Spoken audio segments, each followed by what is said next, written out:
ಹೊಲದಲ್ಲಿದೆ ವ್ಯವಸಾಯ ಕೆಲಸ ಆರಂಭವಾಗಿದೆ.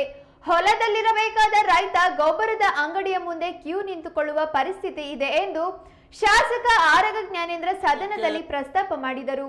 ರೈತರ ಬದುಕು ಏನಾಗಿದೆ, ಎಷ್ಟು ನೆಮ್ಮದಿಯಿಂದ ಇದ್ದಾರೆ, ಪ್ರಮೋಷನ್ ಇಲ್ಲ, ಇನ್ಕ್ರಿಮೆಂಟ್ ಇಲ್ಲ, ರೈತರಿಗೆ ಆತ್ಮವಿಶ್ವಾಸ ತುಂಬುವ ಕೆಲಸವನ್ನ ಸರ್ಕಾರ ಮಾಡಬೇಕು ಎಂದು ಹೇಳಿದರು. ಸಮಯ ಸಾಕಾಗಲಿಲ್ಲ, ನಮಗೆ ದುರಂತ ಇದು. ಈ ಸಾರಿ ಮುಂಗಾರು ಚೆನ್ನಾಗಾಗಿದೆ, ವ್ಯವಸಾಯ ಕೆಲಸಗಳು ಜೋರಾಗಿ ಪ್ರಾರಂಭ ಆಗಿದೆ. ದುರದೃಷ್ಟ ಏನು ಅಂತ ಹೇಳಿದ್ರೆ, ಹೊಲದಲ್ಲಿ ಇರಬೇಕಾದಂಥ ರೈತರು ಗೊಬ್ಬರದ ಅಂಗಡಿ ಎದುರುಗಡೆ ಇದ್ದಾರೆ, ಸಹಕಾರ ಸಂಘದ ಎದುರುಗಡೆ ಇದ್ದಾರೆ. ಮೀಡಿಯಾದಲ್ಲಿ ಬರ್ತಾ ಇದೆ, ಬೆಳಗಿನ ಜಾವ 4 ಗಂಟೆಗೆ ರೈತರು ಬಂದು ಕೂತ್ರೆ ಶರ್ತಿನಲ್ಲಿ ಸಂಜೆವರೆಗೂ ಕೂರ್ತಾ ಇದ್ದಾರೆ.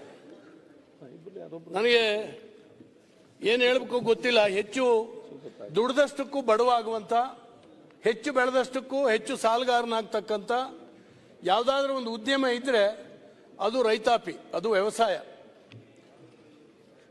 ಸ್ವಾತಂತ್ರ್ಯ ಬಂದ ಆರಂಭದಲ್ಲಿ ಈ ದೇಶದಲ್ಲಿ ಅನ್ನ ಇರಲಿಲ್ಲ ಊಟಕ್ಕೆ.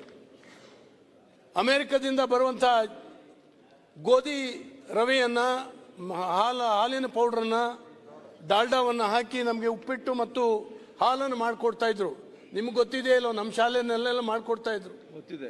ಏನೂ ಇರಲಿಲ್ಲ. ಇದ್ದಿದ್ದು ಅವತ್ತು 33 ಕೋಟಿ ಜನಸಂಖ್ಯೆ.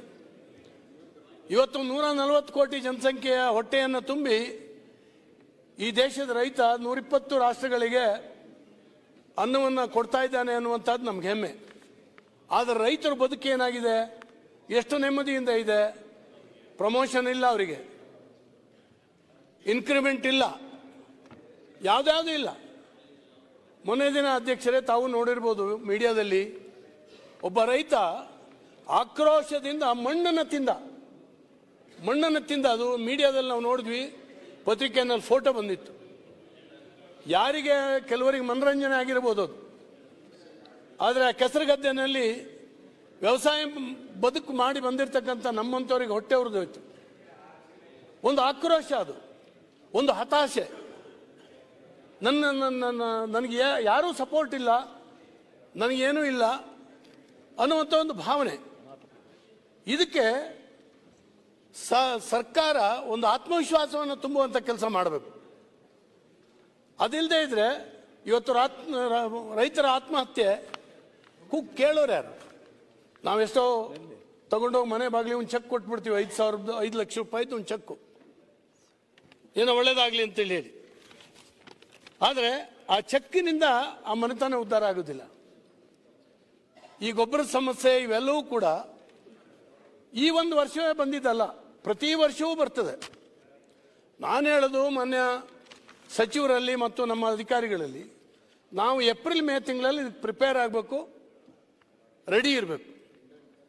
ಆದರೆ ಈ ಸಾರಿ ನನಗೂ ಕೂಡ ಅರ್ಥ ಆಗುತ್ತೆ ಸರ್. ಮೇ ತಿಂಗಳಿಂದ ಮಳೆ ಶುರುವಾಯಿತು. ಮಳೆ ಶುರು ಆಗ್ತಾ ಇದ್ದ ಹಾಗೆಯೇ ಒಣ ಬೇಸಾಯದವರು ಬೇಸಾಯಕ್ಕೆ ಶುರು ಮಾಡ್ಕೊಂಡ್ಬಿಟ್ರು, ನೀರಾವರಿಯವರು ಬೇಸಾಯಕ್ಕೆ ಶುರು ಮಾಡ್ಕೊಂಡ್ಬಿಟ್ರು. ನಮ್ಗೆ ಹಂತ ಹಂತವಾಗಿ ಗೊಬ್ಬರ ಬೇಕಾಗ್ತಿತ್ತು. ಆದರೆ ಈ ಸಾರಿ ಏಕ್ದಮ್ ಅದು ಲೋಡ್ ಶುರುವಾಯಿತು.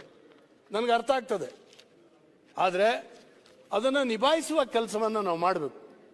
ಈಗ ಗೊಬ್ಬರ ಬರಲಿಲ್ಲ, ನೀವು ಕೊಡಲಿಲ್ಲ, ಬೇರೆ ನೀವು ಸೆಂಟ್ರಲ್ ಕಡೆ ಬೆರಳು ತೋರಿಸುವಂಥದ್ದು, ನಾವು ನಿಮ್ಮ ಕಡೆ ಬೆರಳು ತೋರಿಸುವಂಥದ್ದು, ಇದು ಮಾಡ್ಬೋದು. ನಾವು ರಾಜಕೀಯವಾಗಿ ಮುಗಿಸ್ತೀನಿ ಸರ್, ಸಮಸ್ಯೆ ಪರಿಹಾರ ಕಂಡುಹಿಡಿಬೇಕು. ಮುಗಿಸ್ತೀನಿ. ನಾನು ಪಾಲಿಟಿಕ್ಸ್ ಮಾತಾಡ್ತಾ ಇಲ್ಲ, ನಾನು ಒಬ್ಬ ರೈತ, ನಾನು ಪ್ರಾಮಾಣಿಕವಾಗಿ ಮಾತಾಡ್ತಾ ಇದ್ದೀನಿ. ಸಂಖ್ಯೆನ ಕೊಡ್ತೇವೆ.